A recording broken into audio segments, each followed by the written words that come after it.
नमस्कार मंडळी, मी रीमा सदाशिव अमरापूरकर मुक्काम पोस्ट मनोरंजनच्या या खास भागामध्ये तुमचं सगळ्यांचं मनापासून स्वागत करते. आज महाराष्ट्र दिन, त्याच्यामुळे तुम्हाला सगळ्यांना महाराष्ट्र दिनाच्या खूप खूप खूप शुभेच्छा.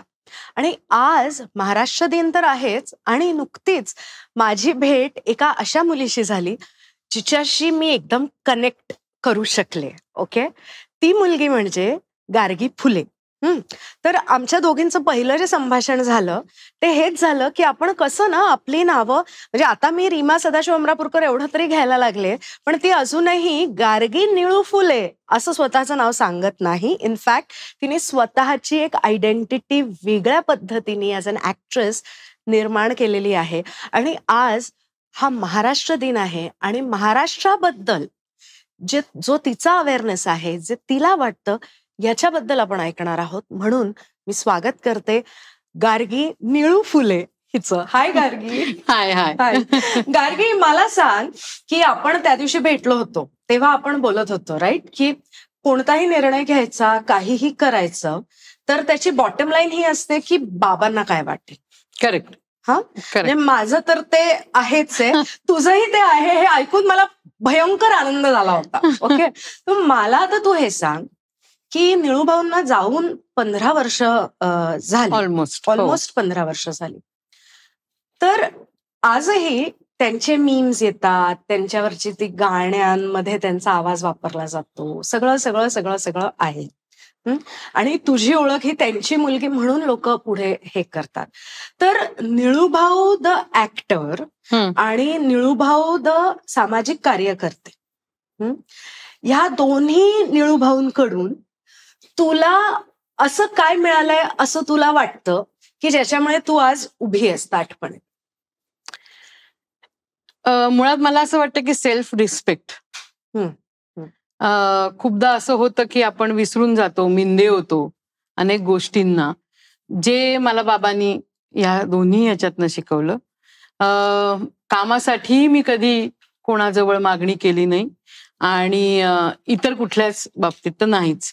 आणि सामाजिक जाणीव जी म्हणतो, भान म्हणतो, ते ऍक्टरमध्येही असलं पाहिजे आणि ते सामाजिक क्षेत्रातही असलं पाहिजे.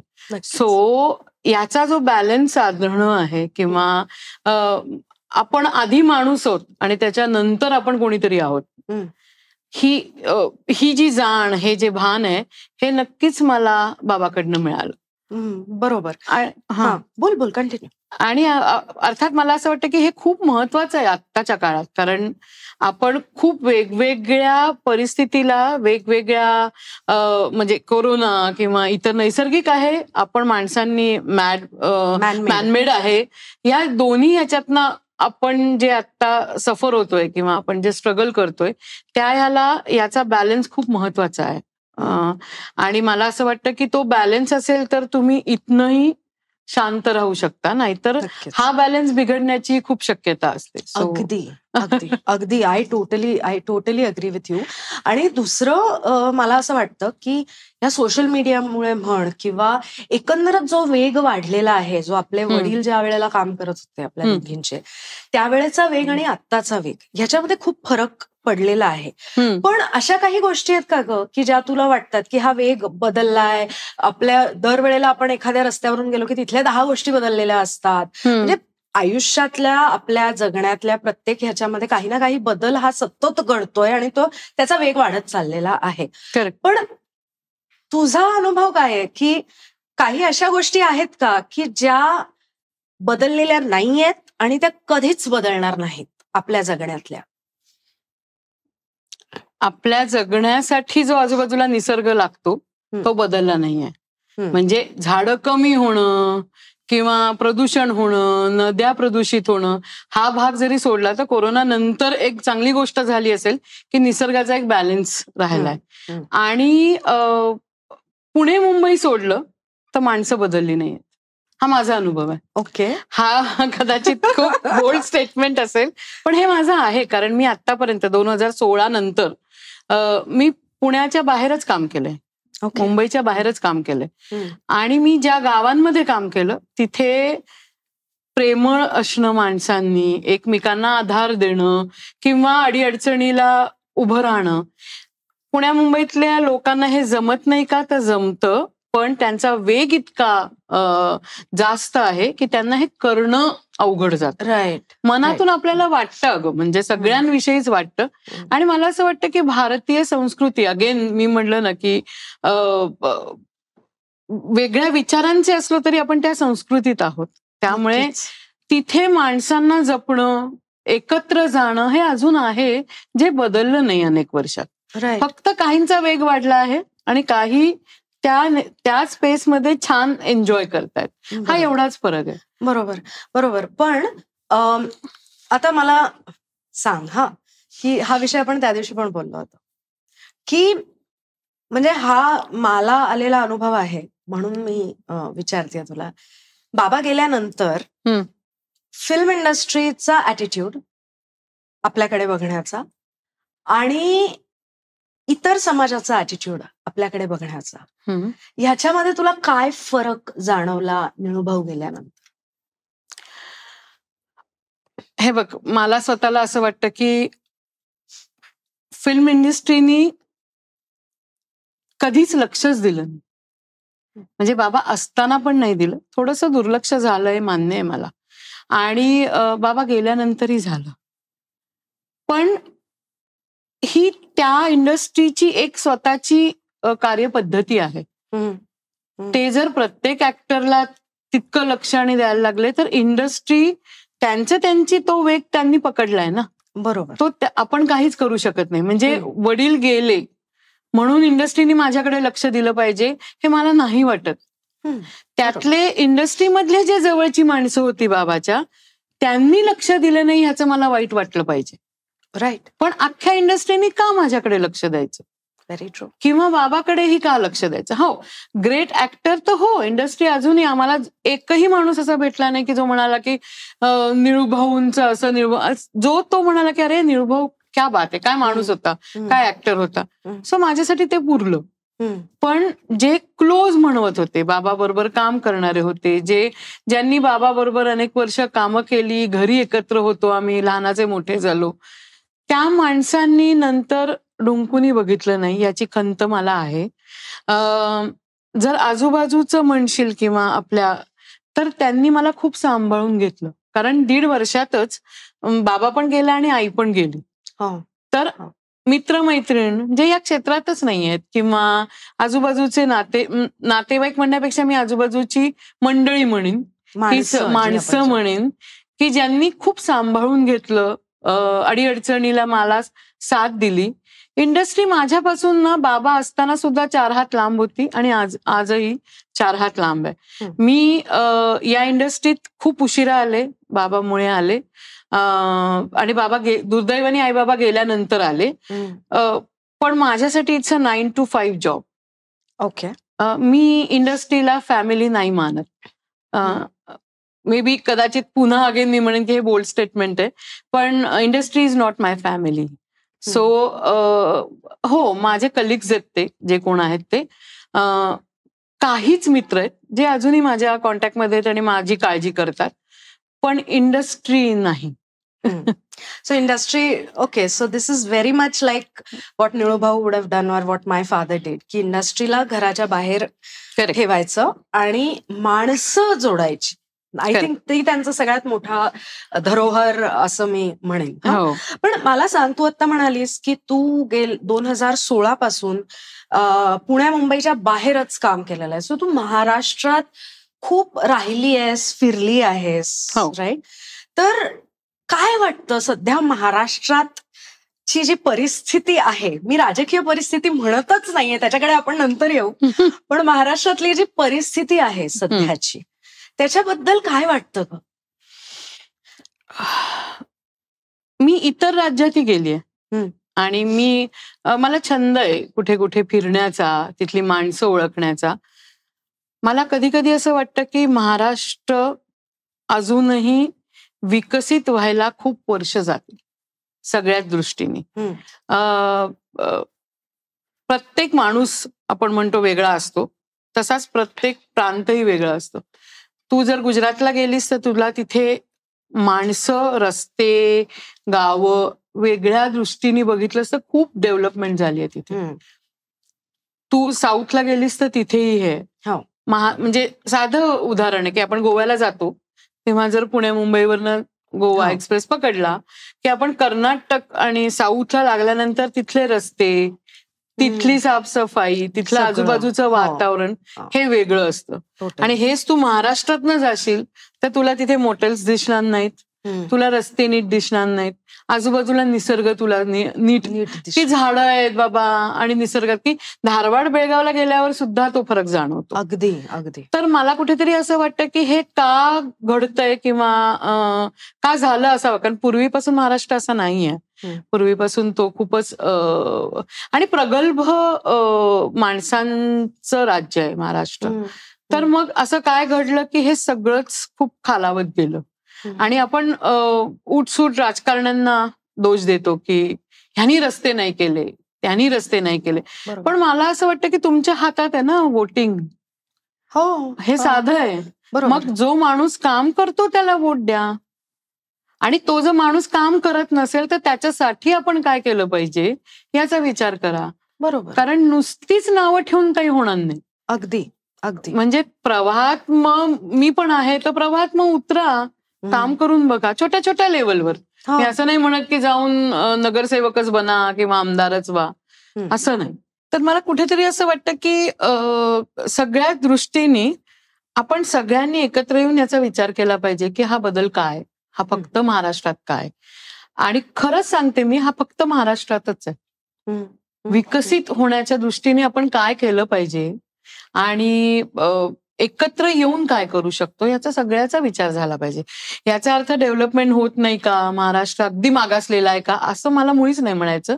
पण छोटे छोटे प्रॉब्लेम महाराष्ट्रात जास्त आहेत जे इतर ठिकाणी कमी जाणवतात. Right right. उदाहरणार्थ मुंबईमध्येच आपण उदाहरण घेऊयात की खूप लोक काम करण्यासाठी मुंबईत येतात, पण आता मुंबई तुंबली आहे आणि ह्याचा विचार आत्ता झाला नाही तर तो कधीच होणार नाही. बरोबर. आत्ता ज्या पद्धतीचं ऊन पुण्यामध्ये, म्हणजे एकेकाळी 30च्या पुढे पुणे गेलं की असं वाटायचं बापरे पुण्यात काय, म्हणजे आता 33, 35, 36 झालं तरी आपण अरे बापरे किती उकाडा गरम होतंय, पण एवढं म्हणून आपण बाकी काहीच करत नाही. आणि खूप सोपे उपाय आहेत, अगदी सोपे उपाय आहेत. म्हणजे आज तळजाई किंवा इतर टेकड्यांवर आपण गेलो तर तिथे भकास आहे. हेच माझ्या लहानपणी ह्या टेकड्या भरलेल्या असायच्या आणि उन्हाळ्यात आम्ही संध्याकाळी जायचो तर गारवारं फिरायचं, जे पुणे मुंबईमध्ये आता बंद झालंय पूर्णपणे. तर हा साधा विचार आहे ना की एक झाड लावणं, की मी दर महिन्याला एक झाड लावीन. हा मग ह्याच्यासाठी कशाला पाहिजे प्रशासक, कशासाठी आपल्याला सरकारकडे जायला पाहिजे, हे करून बघूयात. कारण नगरमध्ये एक दाम्पत्य आणि केरळमध्ये एक दाम्पत्य आहे की ज्यांनी कोरड्या ह्याच्यामध्ये अक्षरशः नंदनवन फुलवलंय आणि काय केलं, एक झाड लावलं, याच्या पलीकडे काहीच नाही केलं. तर प्रत्येक माणसाने एवढा जरी विचार केला, पाणी जपून वापरलं, एक झाड लावलं, महिना नाही 3 महिन्यांनी लावा, एक झाड लावायला काय आणि किती खर्च येतो असा, तर हे बदलेल, हे राहणार नाही. आणि आत्तापासून याचा विचार केला गेला पाहिजे. कारण ज्या पद्धतीने आत्ता वातावरण आणि हे सगळे चेंजेस होत आहेत, ग्लोबल वॉर्मिंग होत आहे, ह्याचा आत्ता विचार नाही केला तर आपल्या पुढच्या पिढीला हे फार सहन करावं लागेल. बरोबर. आणि मग असं होईल की ती निघूनच जाईल, म्हणजे सगळं असताना, कारण सहनच होणार नाही. बरोबर. तर ह्याचा सगळा बारकाईने विचार व्हायला हवा. नक्कीच. हे झालं पर्यावरणाबद्दल. पण मला तुला हे विचारायचंय की माणसं नोकरीच्या संधी किंवा इक्वल अपॉर्च्युनिटीज, नोकरीच्याच असं मी म्हणणार नाही, कोणत्याही बाबतीत, शिक्षणाच्या बाबतीत असतील किंवा याच्या बाबतीत असतील, याच्यामध्ये बऱ्याचदा आपल्याला बराच इनइक्वालिटी दिसून येते. तर त्याच्यावर काय पर्याय असू शकतो ह्या सगळ्यावर? म्हणजे हा प्रश्न खूप मोठा आहे, मला कल्पना आहे मी जो विचारतेय तुला तो. पण what I mean to say is की आपण एक व्यक्ती म्हणून आपण आपल्या परीने काय करू शकतो? तू मला सांग ना, याची उत्तर आपल्याला कोरोनातच मिळाली आहे. खूप जण उठून आपल्या आपल्या गावाला गेलेत आणि 30% लोक आलीच नाहीयेत परत. त्यांनी काय केलं?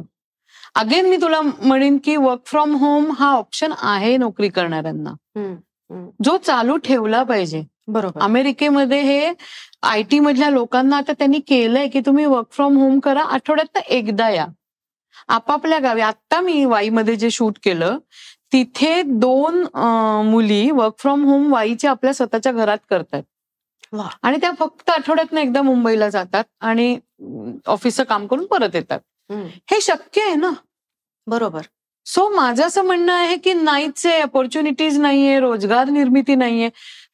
अनेक रोजगार निर्मिती होऊ शकते. हा, जिथे आता पाण्याचा प्रॉब्लेम आहे, मराठवाडा आहे किंवा इतर विदर्भ आहे की जिथे पाण्याचा प्रॉब्लेम खूप आहे, तिथे मी समजू शकते की पण त्यासाठी सुद्धा उपाययोजना आहेत की ज्या तरुण पिढीने विचारात आणल्या आणि त्या अप्लाय केल्या तर माणसांचे लोंढे जे सगळे पुणे मुंबईकडे येत आहेत तर ते येणं थांबेल. पण खूप कॉन्शियसली याचा विचार केला पाहिजे आणि ते निर्णय घेतले गेले पाहिजेत. जे मला असं वाटतं की कधी कधी असं होतं की जाऊ दे ना, संपला ना कोरोना, सुरू झालं ना ऑफिस, मी चाललो. तर मी चाललो असं म्हणून नाही चालणार. तिथे जाऊन तुम्ही तुमचा आणि प्लस तुमच्या फॅमिलीचा एक दुप्पट खर्च वाढवता. जो खर्च तुम्ही तुमच्या गावात राहिल्यानंतर अगदी अर्ध्यापेक्षा कमी याच्यावर येतात. तर मग हा स्ट्रगल कशासाठी आहे म्हणजे. आणि पुन्हा आपल्या गरजा सुद्धा आपणच वाढून ठेवल्यात की 2 BHK, अरे नाही मग आता 3 BHK पुरत नाही घर, मग 3 BHK ना एक बंगला असावा किंवा सेकंड होम असावं किंवा एक गाडी बायकोला एक नवऱ्याला. कशासाठी? माझं तर म्हणणं आहे की हे फारच बोल्ड स्टेटमेंट आहे, पण माझं असं म्हणणं आहे की आपण गाड्यांचं रेशनिंग केलं पाहिजे. एका फॅमिलीसाठी एकच गाडी आणि एक 2 व्हीलर हे पुरते अगं. नक्कीच. मग 2-2, 3-3 गाड्या कशाला पाहिजेत तुम्हाला? मग पार्किंग अपुरं आहे म्हणून मोठं घर घ्या, मग बाहेर लावा, मग प्रदूषण, मग पेट्रोल, मग त्याचे दर. मग हे सगळं जे तुम्ही केलेलं वर्तुळ आहे ते कधी ना कधीतरी मोडायची संधी तुम्हाला मिळाली तर ती मोडलीच पाहिजे. बरोबर. बरोबर. Right. You know, this is so refreshing हे कॉन्व्हर्सेशन. कारण ह्याच्यावरून ना तू जे सांगण्याचा प्रयत्न करतेस की आपल्या जेवढ्या गरजा आहेत ते तेवढ्याच जर आपण ठेवल्या तर आपण जगू शकतो. हे करोनामध्ये आपल्या सगळ्यांनाच कळलंय. 2 वर्ष कोणीही नवीन कपडे घेतले नाहीत, कोणाचं काही बिघडलं नाही. राईट. घरी बसून होते सगळे, घरून सगळ्यांनी कामं केली, झालंच ना, मॅनेज झालंच ना. पण आता मला विचारायचं आहे की ह्या ज्या साधेपणाच्या गोष्टी तू करतेस तर तुमच्या घरी लहानपणी असंच वातावरण होतं का ग? अगं माझ्याकडे तर फारच म्हणजे बाबा ज्या पद्धतीने किंवा त्याची जी तत्व होती ना ती कधी कधी मला खूप आक्रमक वाटायची. कारण त्यांनी वॉशिंग मशीन आईला कधी घेऊच दिलं नाही. कारण एका बाईचा रोजगार जाईल असं त्याचं म्हणणं होतं. त्यामुळे त्यांनी कधीच, आणि आमच्याकडे त्यांनी उगाच 4 कामगार ठेवले होते की नाही मावशी तुम्ही या, तुम्ही भाकरी करा, पोळ्या करा, तुम्ही स्वयंपाक करा, तू बागकाम बघता. आई म्हणायची अरे नकोय आपण तिघं आणि तू कशाला 4 तर म्हणायचं नाही रोजगार आपण. म्हणजे त्याचं नेहमी म्हणणं असायचं की तुम्ही जितकं मशीन तयार कराल तितका तुम्ही माणसाचं काम हिरावून घेताय. बरोबर. म्हणजे आता परवाच मी कुठले तरी रील बघितलं ज्याच्यात पीठ मळणारा माणूस म्हणजे रोबो आहे आणि तो करून देतो. तर मला असं वाटतं का म्हणजे आहे ना, हे परदेशात मी समजू शकते कारण तिथे मनुष्यबळच नाहीये. पण भारतात हे अगदीच शक्य आहे. किंवा हल्ली मुली काय करतात, संडेला जातात आणि आठवड्याभराची भाजी घेऊन येतात. तर अगं दारात येणाऱ्या भाजीवाल्याची गंमत असते आणि आहेत ना घरात कामवाल्या मावश्या, येऊ देत ना त्याला दारात, रोजची ताजी भाजी घ्या. तर तसं नाही, म्हणजे मॉलमध्ये जायचं, आठवड्याभराचं सगळं भरून टाकायचं, म्हणजे आठवड्याभरात जी छोटे रोजगार निर्माण झालेत ना ते आपण बंद करून टाकतो. राईट.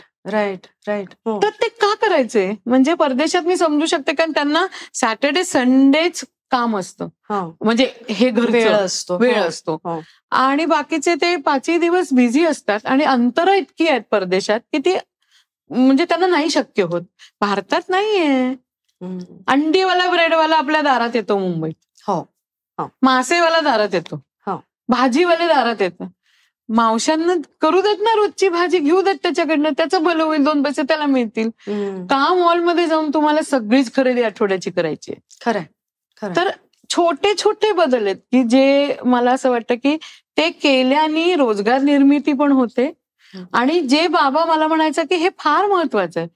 म्हणजे आमचे एक ड्रायव्हर काका फारच म्हणजे ते खूपच म्हातारे झाले होते, ते गेले पण आणि खूप लवकर.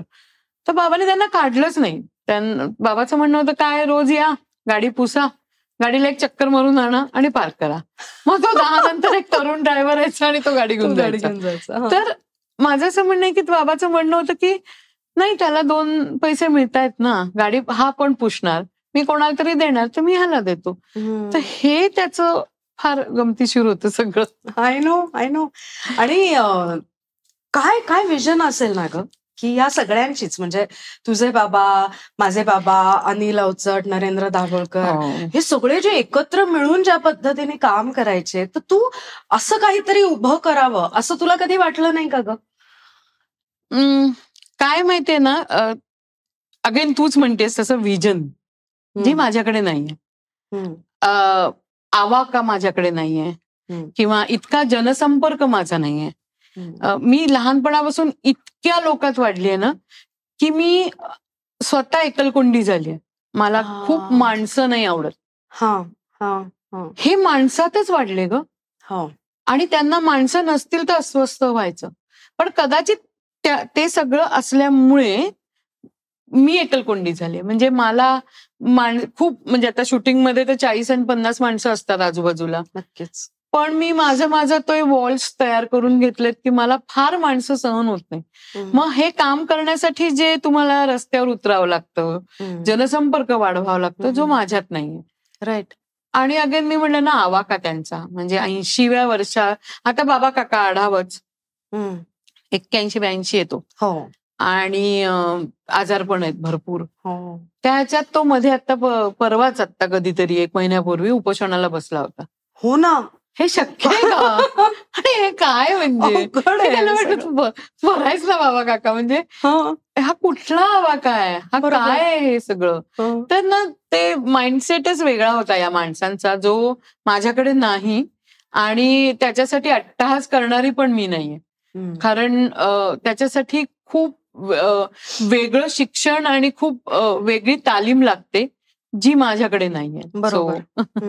पण आजच्या घडीला जी सामाजिक परिस्थिती आहे, आणि जेव्हा मी सामाजिक परिस्थिती म्हणते तेव्हा मी सर्वच बाबतीत ते म्हणते की पॉलिटिकली सुद्धा, सोशली सुद्धा, धार्मिक ह्यानी सुद्धा जो सगळा सध्याची परिस्थिती आहे एकंदर, अशा परिस्थितीमध्ये जर ही माणसं असती तर त्यांची काय रिॲक्शन, म्हणजे let's talk about your father, त्यांची काय रिॲक्शन झाली असती?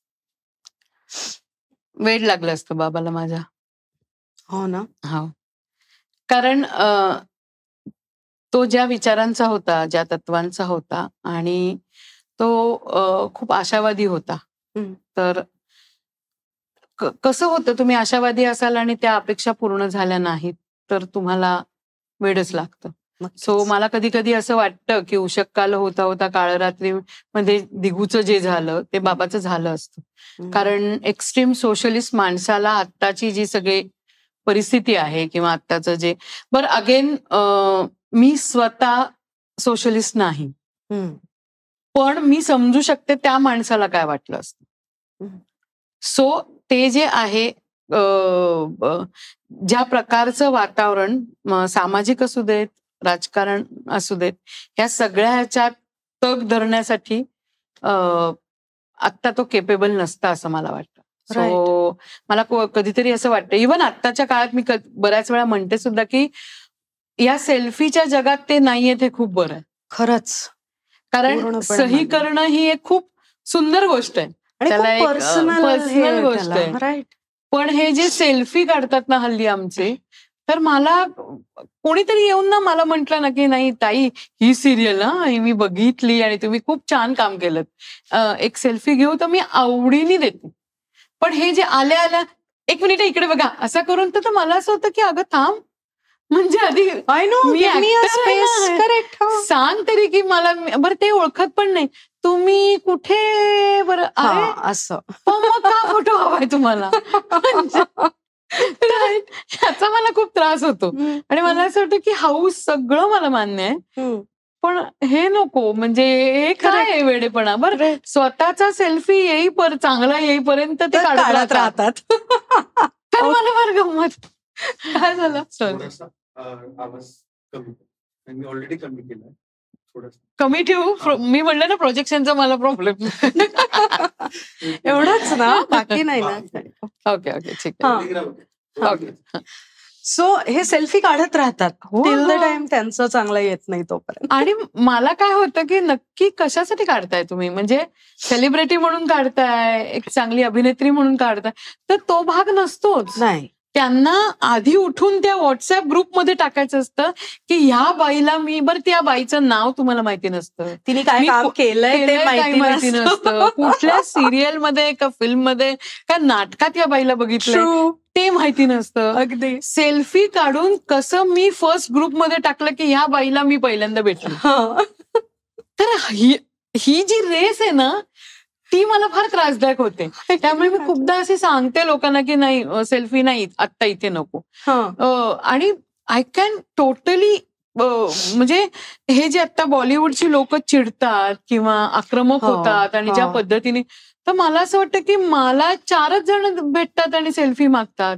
यांना हजारो लाखो लोक रोज, त्यांना प्रायव्हेट लाईफच नाहीये काही. तर का नाही ते आक्रमक होणार आणि का नाही त्यांचाही बॅलन्स बिघडणार ना? तर म्हणजे मारणं, हात उगारणं ह्याला मी सपोर्ट करत नाही, पण ते वैतागलेले असतात आणि त्यांना त्यांची स्पेस मिळावी यासाठी मलाही असं माझं म्हणणं आहे की एअरपोर्टवर जे तुम्ही उभे राहतात ना सगळे मीडियावाले, त्याचा मला खूप राग येतो की अरे तिथे तरी त्यांना पर्सनल लाईफ द्या. झोपून एक फ्लाईटमध्ये अवस्था काय असते आणि तिथे येऊन एक खोटी स्माइल देऊन हे पटापटा क्लिक करतात. कशासाठी? म्हणजे का? Crazy crazy crazy crazy. पण अच्छा, असा एखादा तुला इन्सिडेंट आठवतोय का ग? की म्हणजे मी तुला माझा एक सांगते. मी कॉलेजला गेले आणि मी 11वीत होते. I was new in the college. रुपारेलला होते आणि कॅम्पसमध्ये मी आणि माझ्या मैत्रिणीपासून आम्ही गप्पा मारत होतो. सो कोणीतरी आलं आणि हसत हसत सांगायला लागला आम्हाला, अरे पता है वो क्या बता रहा था की तू सदाशिव अमरापुरकर की बेटी है. तर मी असं बघून म्हटलं की मैं हूँ. है कुछ भी क्या, तू नाही आहे. म्हटलं अरे मैं हूँ. आणि मग त्यांनी मला आयडी दाखवायला लावला, माझं कॉलेज आयडी. त्यावेळेला असं काही गळ्यात नसायचं. सो माझं कॉलेज आयडी काढून त्यांनी मला दाखवायला लावलं. असा तुझ्या बरोबर एखादा प्रसंग घडलेला आहे का? अगं खूप. कारण so far as I can recall, your father just like my father, ते एकटेच फिरायचं ना. ते काय आपल्याला आता जसे हे फॅमिली घेऊन फिरतात तसं नव्हते फिरत, राईट? आणि सोशल मीडिया नव्हता, त्याच्यामुळे नोबडी न्यू नाही की आपण कसे दिसतो किंवा काय आहे किंवा काय. सो असा एखादा किस्सा सांग ना आम्हाला. आराम हॉटेल आहे, म्हणजे सातारा रोडला जाताना, आणि तिथे मोठा माणूस म्हणून बाबाचा फोटो आहे. तर मी त्या बापूसाहेबांना, बाबाचा निळू फुले सन्मान आपण करतो, गेली 4-5 वर्ष करतो. तर कलर्स मराठीवर त्याचा एकदा हे होता, तर त्याचं इन्व्हिटेशन द्यायला मी आरामच्या त्या बापूसाहेबांना भेटायला गेले. तर त्यांनी मला ना, मी म्हणलं मी निळूभाऊंची मुलगी आणि असं, तर त्यांनी फार लक्षच दिलं नाही. तर नंतर ते म्हणाले यांना चहा द्या. माझे मिस्टर पण होते, तो आणि मी गेलो होतो. तर यांना चहा द्या, बसवा.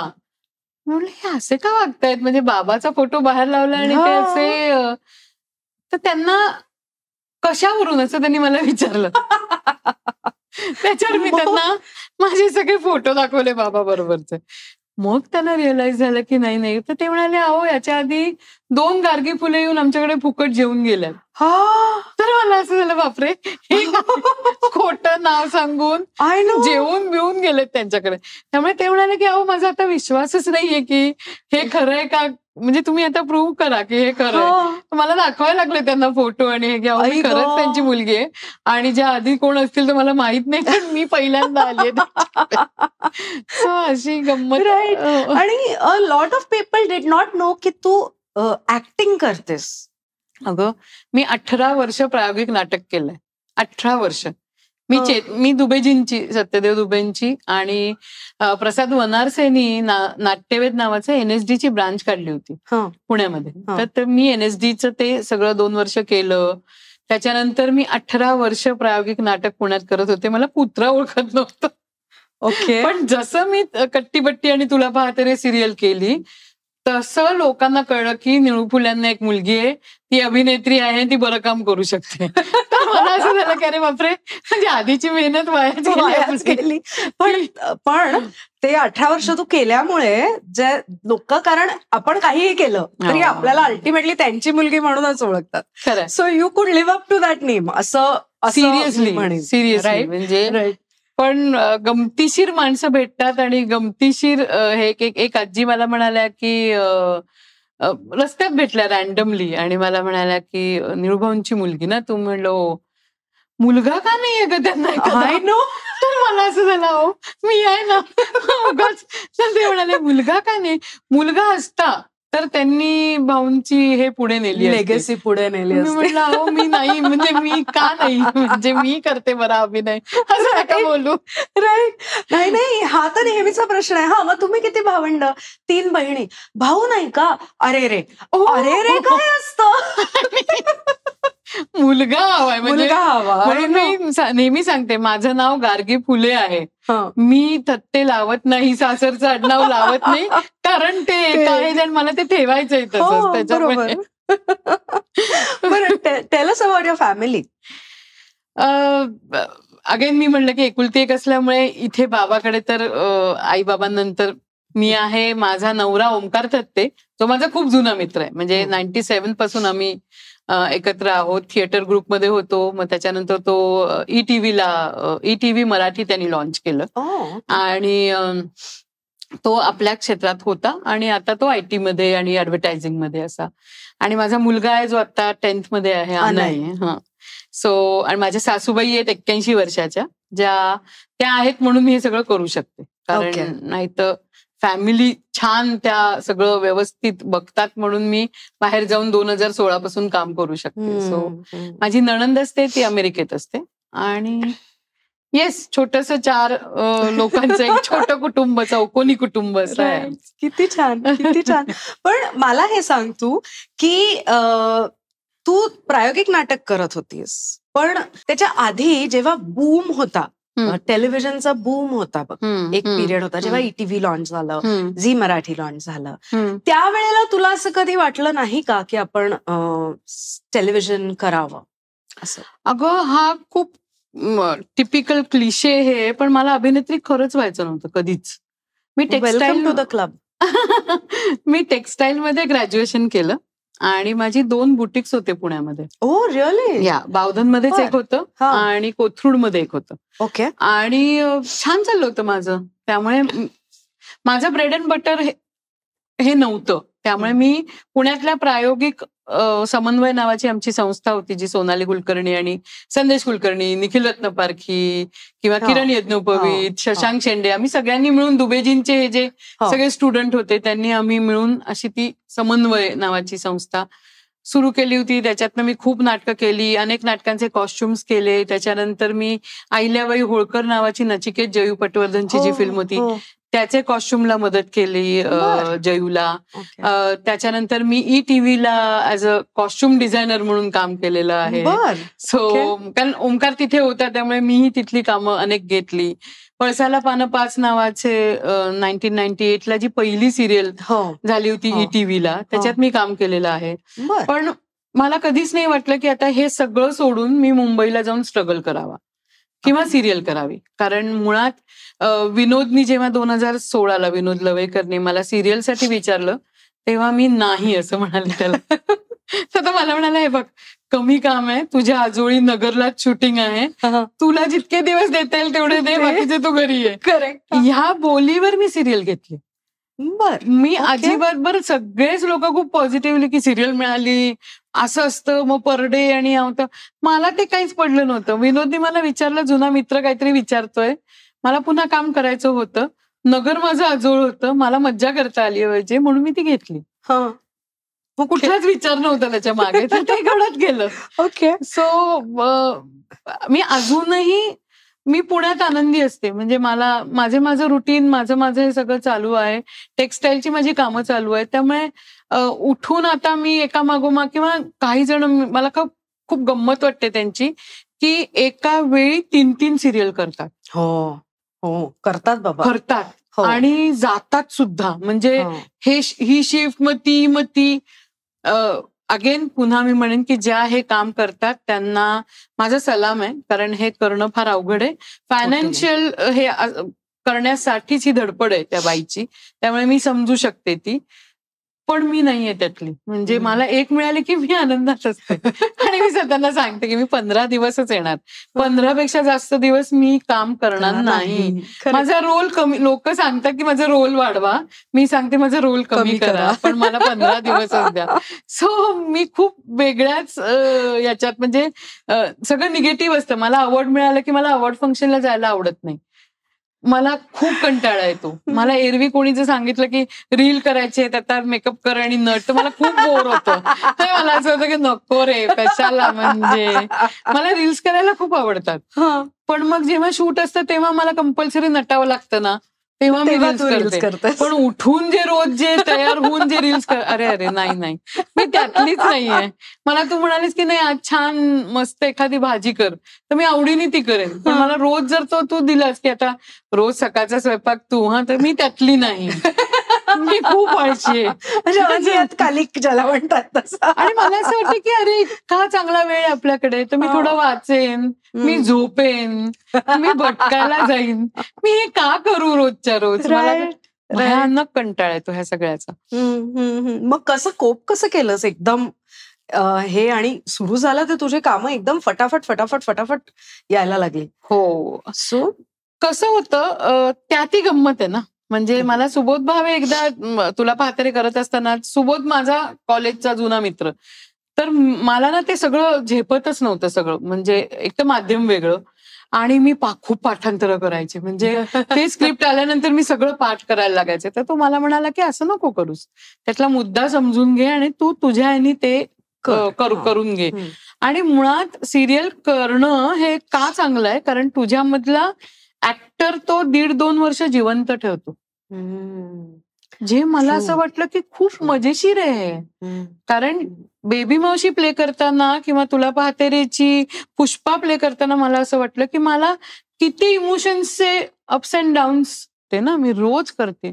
मी 22 दिवस राजा राणीचं शूट करायचे सांगलीत. 22 दिवस, 17 दिवस पुष्पा करायचे. म्हणजे तर कसं असतं त्यातही एक गंमत असते, ही मला हळूहळू कळायला लागली. आणि उलट मला मग असं वाटायला लागलं की अरे हे छान आहे, हे रोजचं काहीतरी एक वेगळं लिहून येतंय, रोजचं काहीतरी एक वेगळं प्ले करायला मिळतंय. आणि तुम्ही अगेन सिरियलमध्ये तुम्ही एक फॅमिलीच होता ना. आम्ही राहायचोच तिथे, आम्ही शूटही तिथे करायचो. सो आमचा बिग बॉस झाला होता नंतर 2.5 वर्षानंतर. पण त्याच्या आधी आम्ही खूप गमती जमती केल्यात. गाव एक तर टुमदार सांगली सारख्या ठिकाणी होतो आम्ही, त्यामुळे धमाल केली आहे. सो मला आवडतं. Okay, so basically you believe in going with the flow. या.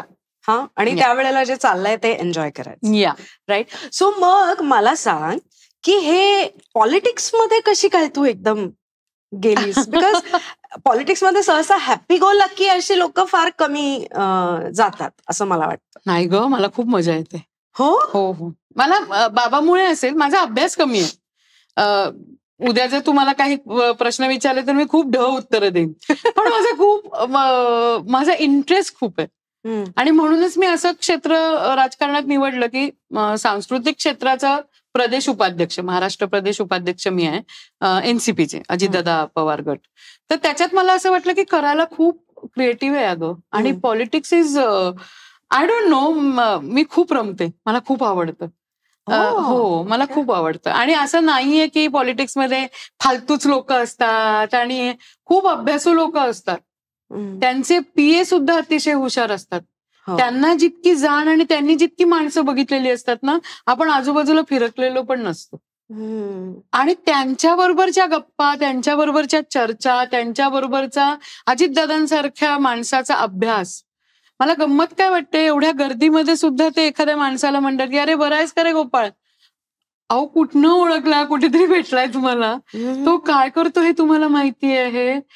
छोटी छोटी गोष्टी, एवढ्या गर्दीत ती माणसं काहीतरी निवेदन घेऊन येतात, इथे पाणी नाहीये, इथे वीज नाहीये. त्यांच्यासाठी किती छोटी गोष्ट आहे, पण ते लक्ष देऊन ते सगळं करतात की ते बघा ते त्याचं अजून आलं नाहीये, परवा ते तू मुळशीच्या ह्याच्यामध्ये तो हे राहिलेला आहे, त्या माणसाचं हे काम करायचं. हे किती इंटरेस्टिंग आहे. म्हणजे मला असं वाटतं की रोजच्या ह्याच्यात माणसांचा एवढा विचार करून स्वतःची कामं, दुसऱ्यांची कामं, पुन्हा मी म्हणलं ना की किमान भ्रष्टाचार हा भारतात होतोच हे मी गृहीत धरतो. त्यामुळे भ्रष्टाचारी आहेत हे जर बाजूला, ही टॅग बाजूला ठेवलं. हे म्हणजे कोण? अजितदादा? कोणी नाही, म्हणजे मी नावाने नाही हे करणार. इतर म्हणजे आपण जे म्हणतो की राजकारणी भ्रष्टाचारी आहेत, तर हा भाग बाजूला ठेवला तर ते ज्या पद्धतीने काम करतायत ती पद्धत फार इंटरेस्टिंग आहे. आणि मला त्या पद्धतीमध्ये मला इंटरेस्ट आहे. बर, मला आवडतं ते सगळं. माझ्यात कॅपॅसिटी आहे का उन्हातानात दौरे करायची? तर नाही, पण माझ्याकडनं जी मदत होईल त्यांना ती करायला मी तयार आहे. आणि अगेन आपण म्हणतो की नवीन माणसं, यंग माणसं, तर प्रवाहात उतरलं पाहिजे ना. लांबून तिथून अरे ह्यानी हे नाही केलं, त्यांनी ते नाही केलं, अरे तो फालतू आहे रे, तो काही नाही, मोदींना काही जमत नाही. अरे हे म्हणजे कसं आहे माहितीये ना की सचिन तेंडुलकरला घरी बसून जी नावं ठेवतात ना, त्यांनी हा शॉट असा मारायला हवा होता, अरे त्याला जमलंच नाही, अरे तुम्ही मारा एक खिडकी पण फुटणार नाही का. म्हणजे हे माझं असं म्हणणं आहे की हे काय बोलण्यात हे ना. बरोबर. मग उतरा ना प्रवाहात, करा काहीतरी, लोकल लेवलवर करा. म्हणजे असं नाही की त्याच्यासाठी मोठं काहीतरी झालं पाहिजे. राईट. तुमच्या सोसायटीचं चेअरमन पद घ्यायलाही तुम्ही घाबरता. अगदी अगदी. तर मग कसं तुम्ही अपेक्षा करता की त्या माणसाने एवढं सगळं लक्ष द्यावं? रस्ते खराब आहेत, मोदींनी खराब केलेत, हे खराब आहे, मोदींनी केलं. पण तू बघ ना, जी चांगली कामं होतात त्याचं क्रेडिट तर मोदींनाच मिळतं ना. म्हणजे नाही होतंय किंवा जे वाईट होतंय त्याचं पण क्रेडिट त्यांनी घेतलंच पाहिजे ना. अगं पण माझं असं म्हणणं आहे की एकच माणूस कसा जबाबदार असू शकतो ना सगळ्याला. आता मोदी सिग्नलला तर उभे नाही राहू शकत की तुम्ही सिग्नल मोडून पुढे जाता, तो दोष तुमचाच आहे ना. हा, तो मोदींचा दोष कसा असू शकतो? नाही, बरोबर. बरोबर की नाही. हा, मी काय म्हणेन की रस्ते चांगले झाले नाहीत, आमच्याकडे रस्त्यात भेसळ आहे, पण मोदी आता प्रत्येक गावात आणि महाराष्ट्रातल्या कुठल्या तरी गावातल्या एका माणसानी किंवा एका नगरसेवकानी रस्ते करून घेतले, त्या माणसाला भेसळयुक्त ह्याच्यासाठी पैसे लुटले. एवढ्या मोठ्या लेवलचा माणूस इथे कुठे लक्ष घालणार? ट्रू. आणि असं जर लक्ष घालायला लागलं तर त्या पदाचं काय करायचं? तर ही स्वयंशिस्त आहे आणि माणूस म्हणून आपलीही जबाबदारी आहे की हे जर भेसळयुक्त झालंय तर आपला नगरसेवक निवडून आला नाही पाहिजे तो. मग जो आपल्याला 4 ऑप्शन आहे त्यातला एक बरा नगरसेवक निवडला पाहिजे आपण, आणि त्याला पाठपुरावा आपण केलं पाहिजे. मग नियम आपणही केलेच पाहिजे ना. सिग्नल चालू आहे, दिसतोय रेड, पण जातात पुण्यात बिंदास. मुंबईत करा हिंमत, होईल का, करेल का कोणी? माझा एक मित्र परदेशातनं आला आणि आल्या आल्या तो एअरपोर्टवर थुंकला. तर म्हणे इतकं बरं वाटलं मला थुंकून. अरे मग अमेरिकेत तू इतकी वर्ष होतास, का नाही थुंकलास तिथे? आणि तुला माहितीये तिथे पकडला जाशील, मग भारतातच का? राईट. आणि मग तो जेव्हा मला घरी येऊन शिकवतो की भारताचं काय खरं नाही, भारत कुठे, तू नको सांगूस. तू स्वतःच्या भारतात येऊन इथे एअरपोर्टवर थुंकतोस ना, मग तू कशाला शहाणपणा शिकवतो भारताचं पॉलिटिकल हे काय आणि काय नाही? ही स्वयंशिस्त तुला लागली पाहिजे, तेव्हा तू दुसऱ्याला बोल. बरोबर. तर मला नेहमी असं वाटतं की आधी स्वयंशिस्त तर लावा स्वतःची स्वतःला, मग दुसऱ्यांना दोष द्या. अगदी मी ऐकायला तयार आहे. Right right. आणि हे बेसिक आहे ग, हे बेसिक आहे. आणि कुठलाही पोलीस, कुठलाही पंतप्रधान, कुठलाही मुख्यमंत्री इतक्या ग्राउंड लेवलवर जाऊन शिस्त नाही लावू शकत. ती आपणच आपल्यात इम्बाईब करायला पाहिजे. You right. आणि ती नाही झाली तर हे बिघडतच जाणार आहे. मग तिथे कोणीही येऊ देत, मोदी येऊ देत, अजितदादा येऊ देत, बाकी कोणी येऊ देत, हे घडणारच आहे. True true. मग तुझं काय मत आहे, जर तरुण आले, सुशिक्षित तरुण, आय मीन सुशिक्षित, ज्यांना लिहायला वाचायला येतं ते नाही, जे सुशिक्षित आहेत करेक्ट. असे तरुणी जर पॉलिटिक्समध्ये आज आले तर चित्र सुधारू शकेल? माहित नाही मला. मी उतरलीये, मला अनुभव येईल आणि मग मी ठामपणे सांगू शकेन. कदाचित मला निगेटिव्ह अनुभव येऊ शकतो, मला पॉझिटिव्ह अनुभव येऊ शकतो, पण मी धाडस केलं प्रवाहात उतरायचं. सो धाडस तर करावंच लागेल. अनुभव काय येतोय किंवा चित्र काय पालटतंय हे त्याच्यानंतरच अनुभवाला येईल. Definitely. So maybe 1 year 2 years down the line तू आम्हाला परत एकदा भेटून सांगशील का? नक्कीच सांगेन आणि मला आवडेल आणि पॉझिटिव्हली सांगेन. येस.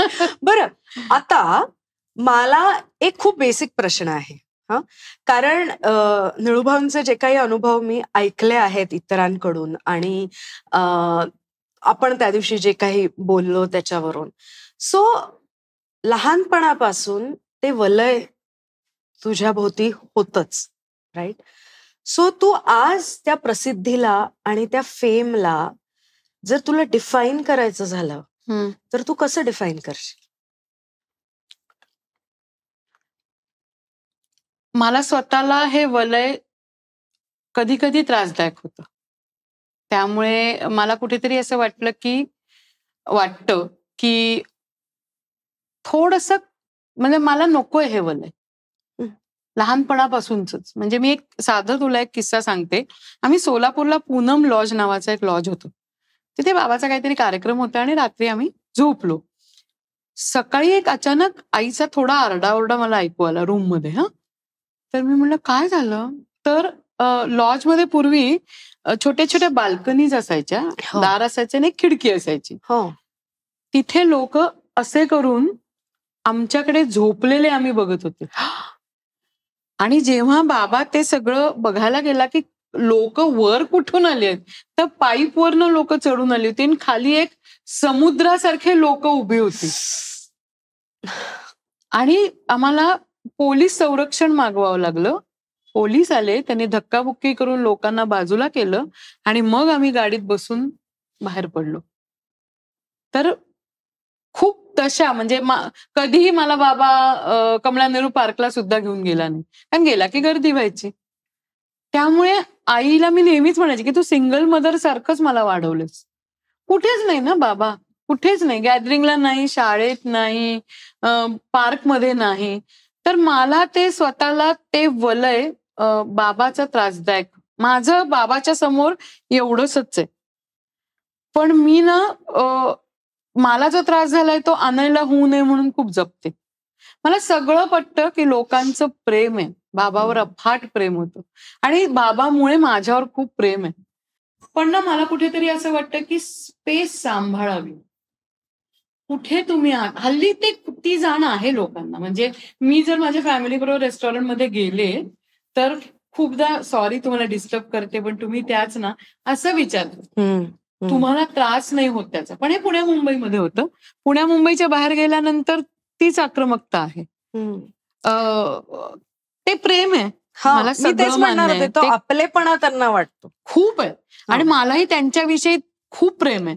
पण ना प्रेम व्यक्त करण्याची कलाकारांसाठीची जी त्यांची भावना आहे ना ती फार आक्रमक आहे आणि ती कधी कधी त्रासदायक होऊ शकते. आणि ती त्रासदायक बऱ्याच वेळा बाबामुळे, बाबा म्हणजे मी लहान असतानाच्या माझ्या त्या आठवणी फार कटू आहेत. त्यामुळे मला ते वलय जपण्यात मला बाबा म्हणून खूप अभिमान आहे की किती प्रेम करतात लोक महाराष्ट्राचे त्याच्यावर. किती म्हणजे तुलाही अनुभव असेल, किती प्रेम करतात. पण त्या प्रेम करण्याला त्या माणसाची घुसमट पण समजून घ्यायला हवी असं मला वाटतं. गार्गी, मला आता तुला हे विचारायचं आहे की तू आत्ता म्हणालीस आणि I identify it with it so much. कारण हे जे वलय असतं त्याचे कुटुंबांवर काय परिणाम होतात याच्याकडे लोकांचं लक्ष नसतं. त्यांना फक्त त्यांचं प्रेम दाखवायचं असतं. Correct, right. आणि त्याच्यामुळे तुला सांगते की त्या निगेटिव्ह जे एक्सपिरियन्सेस होते त्याच्यामुळेच अगदी लहानपणी हे माझ्या मनात पक्क झालेलं होतं की आपण कॅमेऱ्याच्या समोर कधी नाही जायचं. आपण जरी या क्षेत्रात राहिलो तरी आपण कॅमेऱ्याच्या मागे राहायचं. पण मला आता तुला हे विचारायचंय की तू स्वतः थिएटर करत होतीस. बरं, हे नावाचा एक वेगळा पगडा असतो, तो असतोच, right? You are married, you are married, तुझा मुलगा आहे जो आता 16 वर्षांचा आहे. घरचं सगळं करायचं, हे सगळं करायचं. आता तू पॉलिटिकल याच्यामध्ये पण ऍक्टिव्ह झालेली आहेस. हे सगळं करत असताना जो एक स्ट्रेस येतो तो तू कसा मॅनेज करतेस? हे बघ, मुळात मला असं वाटतं की मी गृहिणी असते तरी तो स्ट्रेस होतोच. ऑफकोर्स. कारण मी स्वतःला एक कायम समजवत राहते की मी सुपर वुमन नाहीये. मी 4 दगडांवर एकत्र पाय ठेवायला जात नाही. खूपदा बायका ही चूक करतात की मग मी उत्तम स्वयंपाक पण करणार, घरच्यांनाही खाऊ घालणार, मग मी काम पण करणार, मग संध्याकाळी ना ह्यांना माझ्या हातचा गरम गरम भात लागतो. कशाला? म्हणजे आहेत ना आपल्याकडे लोक, त्यांनाही 4 कामं मिळतात. सो मी घर मॅनेज करते, जिथे माझ्याकडे खूप छान माझ्या 2-3 मावश्या आहेत जे घर मॅनेज करतात. माझ्या सासूबाई आहेत ज्यांना झेपेल तितकं काम मी त्यांना गेलं की तुम्ही हे बघा, तुम्हाला कंटाळा तुम्ही जाऊन झोपा, तुम्ही अख्खं घर मॅनेज करत बसू नका. बरोबर. माझ्या ह्याच्यात जेव्हा मी आता सिरियल मधनं बिझी नाहीये आणि मी माझ्या मुलाच्या 10वी ब्रेक घेतलाय, मी ऍक्टिव्हली पॉलिटिक्स मध्ये आहे. पण जेव्हा मी सिरियल करते, 20-22 दिवस मी काम करते, तेव्हा मग मी थोडी बॅकफुटला जाते इतर कामापासून. मग मी गृहिणी नसते, मग मी पॉलिटिकली पण काही इंटरेस्ट, म्हणजे लक्ष असतं, कामं व्हॉट्सअपवर फोनवर जितकी होतात तितकी, पण मी स्वतःहून तिथे उभी राहत नाही. आणि अगेन मला असं वाटतं की जेव्हा मी 14 तासाचं शूटिंग करते, खूप अभिनेत्री आहेत की मी तुझ्यासाठी हे बनवून आणलं किंवा मी युनिटसाठी हे करून आणलं. मी तसलं काही करत नाही. मी बास्केटी घेऊन जात नाही. मी बास्केटवालीच नाहीये. सूप आणलंय सकाळी उठून 5 वाजता तयार करून, भेंडीची भाजी परतून आणली, मी करत नाही. मी युनिटमध्ये जे जेवण असतं, जे मला आवडतं ते मी खाते. नाहीतर मी माझा राईस कुकर सेटवर नेते. मेथकूट तूप भात हे माझं सेटवरचं जेवण असतं. रात्री मी जीवाचा आटापिटा करून स्वयंपाक करत बसत नाही. मग मी ऑमलेट करते, पोळीमध्ये तो रोल करून मी खाते. सो मी माझ्यापुरती खूप सहज आयुष्य करून ठेवलंय. सॅटर्डे संडे मला रिलॅक्स व्हायला आवडतं. मग मी सॅटर्डे संडे मला रिलॅक्स व्हायला आवडतं. मग मी थिएटर बघते, मी फिल्म्स बघते. मग मला कुठेतरी मित्रमैत्रिणींमध्ये गप्पा मारायला आवडतात, ते मी करते. सो माझ्यापुरती मी माझे हे शोधलेले आहेत. एक काळ असा होता की मी हे सगळं करायला एकत्र जायचे, पण ज्याचा दुष्परिणाम मी माझ्या शरीरावरही बघितला आणि माझ्या लक्षात आलं की उद्या मी आजारी पडले तर मी जी उभी केलेली सिस्टीम आणि माझं घर हे सगळं कोसळेल. राईट. आणि सगळेच अडचणीत येतील. त्यामुळे मी 15 दिवसाच्या वर काम करणार नाही हा नियम मी हे केलाय की मी नाही काम करणार. ओके. पुढचे 15 दिवस जे ते मी माझ्यासाठी ठेवलेले आहेत. पुढचे म्हणजे 5-5 दिवसाच्या गॅपनी मी काम करते ते. सो असे काही नियम मी माझे आखून घेतले ज्याने माझी तब्येत, कारण आता मीही 50शीला आली आहे. माझा मुलगा जरी लहान असला तरी माझं वय 50शीच आहे. सो मला कुठेतरी असं वाटतं की माझं वय, माझं आजारपण आणि मी स्वतः फिट राहणं हे फार गरजेचं आहे. अगदी. सो मी सेटवर पण खूप, आता काही अर्ली मॉर्निंग शिफ्ट असतील तर, नाहीतर मी जनरली 8:30 पर्यंत पोहोचते. त्याच्या आधी माझा योगा किंवा माझी जी सगळं शांत राहण्यासाठी मला जे लागतं ते सगळं करून मग मी सेटवर जाते. राईट. आणि बाकी मी सगळं हे आखून दिल्यामुळे मला तसा स्ट्रेस येतच नाही कुठला. म्हणजे मी स्वतःला अगेन म्हणलं तसं की मी सुपर वुमन व्हायला जातच नाही, कारण ते माझ्याच्याने होणारच नाही हे मला माहिती आहे. राईट.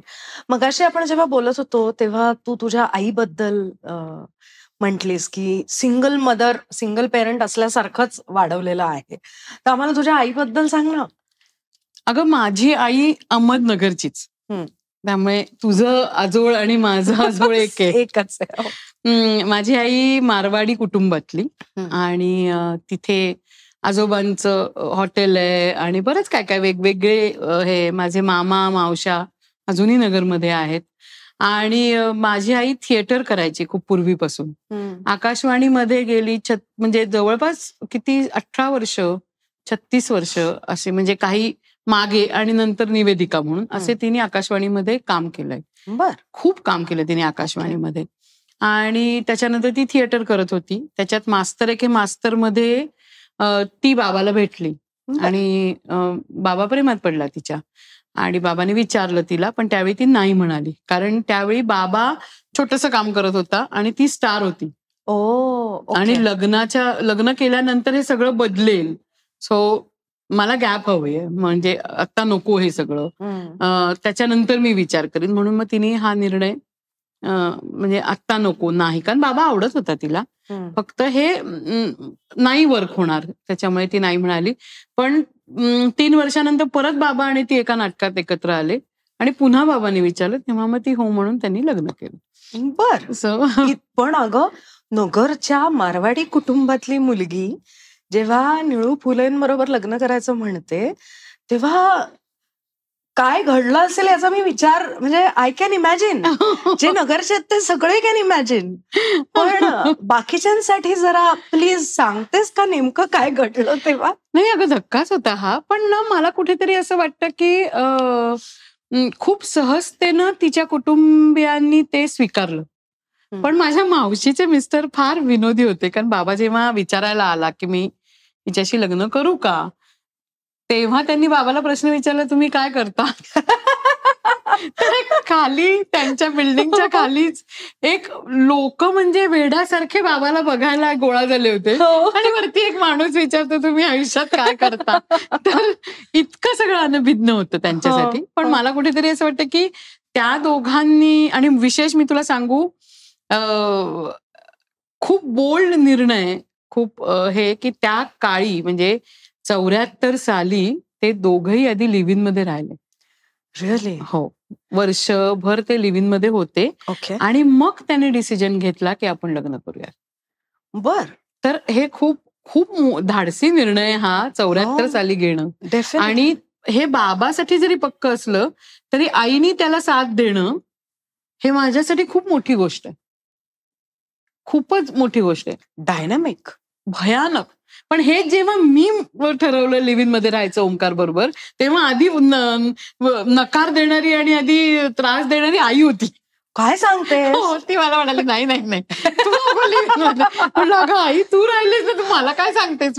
ती म्हणाली, नाही नाही अगं ऐक माझं, तुम्ही लग्न करा, मग तुम्हाला, किंवा तू एंगेजमेंट कर आणि मग तुला काय कर. म्हणलं नाही, मी लिव्ह इन मध्ये राहणार आहे. मी 1.5 वर्ष ओंकार बरोबर लिव्ह इन मध्ये राहिले आणि मगच लग्न केलं. So how was it? म्हणजे how was it in the sense की जे बघतायत, ज्यांना म्हणजे आता आमच्या पिढीसाठी किंवा आपल्यापेक्षा जे लहान आहेत त्या पिढीसाठी live in has become a very normal आहे. It has become a norm. ठीक आहे, की माझी गर्लफ्रेंड आहे आणि मी तिच्याबरोबर राहतो किंवा राहते असं. पण तू ज्या वेळेला हे केलंस, हे किती, एक 15, 16, 17 2006 राईट, 18 वर्षांपूर्वी.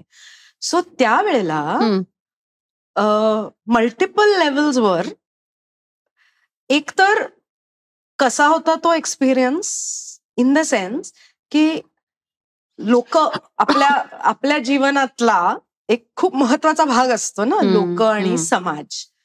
तर त्या दृष्टीने पण काय त्यावेळेला रिॲक्शन्स होत्या लोकांच्या? आणि दुसरं की तुला असं वाटतं का की सगळ्यांनी लिव्ह इन मध्ये राहून मगच लग्नाचा निर्णय घ्यावा? हे बघ, आमच्या बाबतीत मी आणि ओंकार फार लकी होतो की आमची दोन्ही कुटुंबीय फार प्रगल्भ विचारांची होती, प्रोग्रेसिव्ह होती.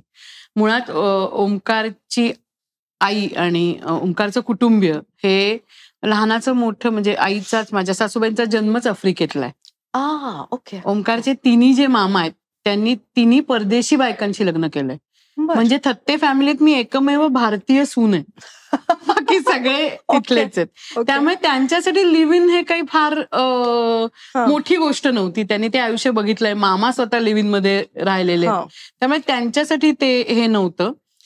माझ्याकडे अवघड होतं, म्हणजे फुले फॅमिली आणि बाबा आणि आई. तर बाबा फारच क्लिअर होता की अरे मी राहिलोय, मला अनुभव उत्तम आलाय, सो तू विचार करतेस तर गो अहेड. पण आईचं खूप होतं की माणसं म्हणजे लोक आजूबाजूचे नातेवाईक काय म्हणतील.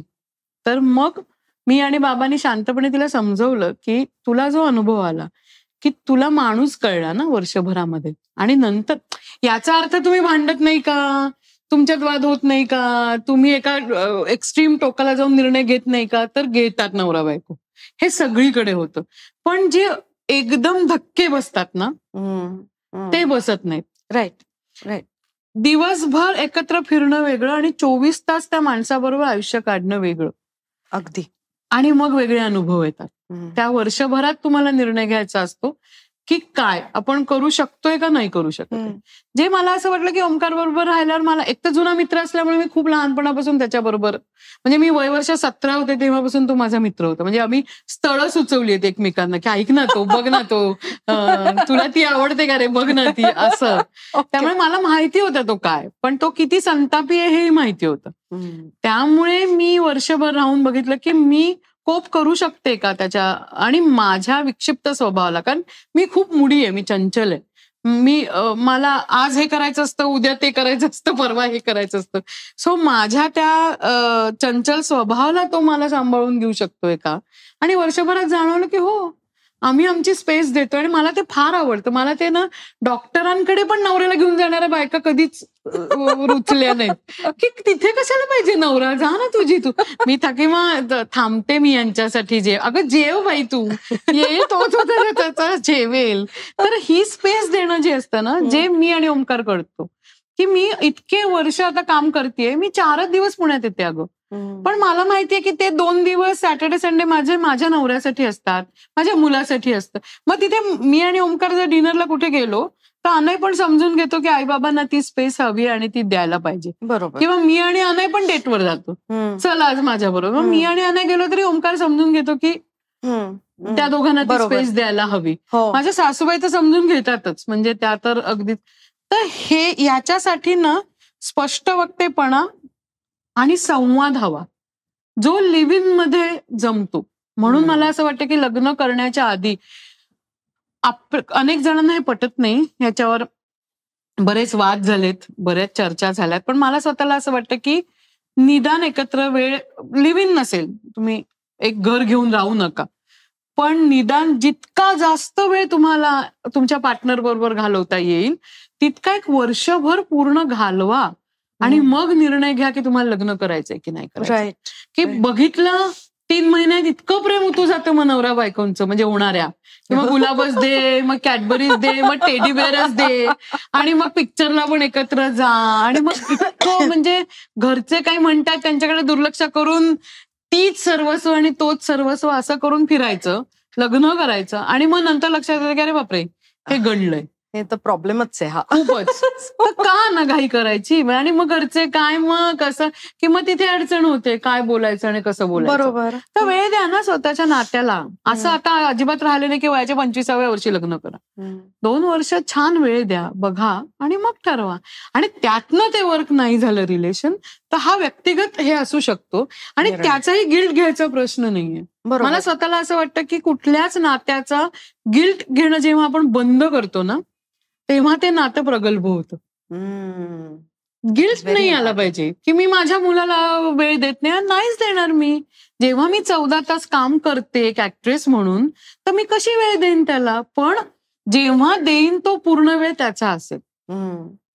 बॅक ऑफ द माइंड हे नाही राहिलं पाहिजे माझा नवरा बिचारा पुण्यातच नाहीये, तो बिचारा कॉन्शियसली घेतलाय ना निर्णय, आणि दोघांनी मिळून घेतलाय, तर त्यांनी समजून घेतलं पाहिजे ही बाई काम करतेय, ही घरी येणार तेव्हा ती माझी आहे, पण आत्ता नाही.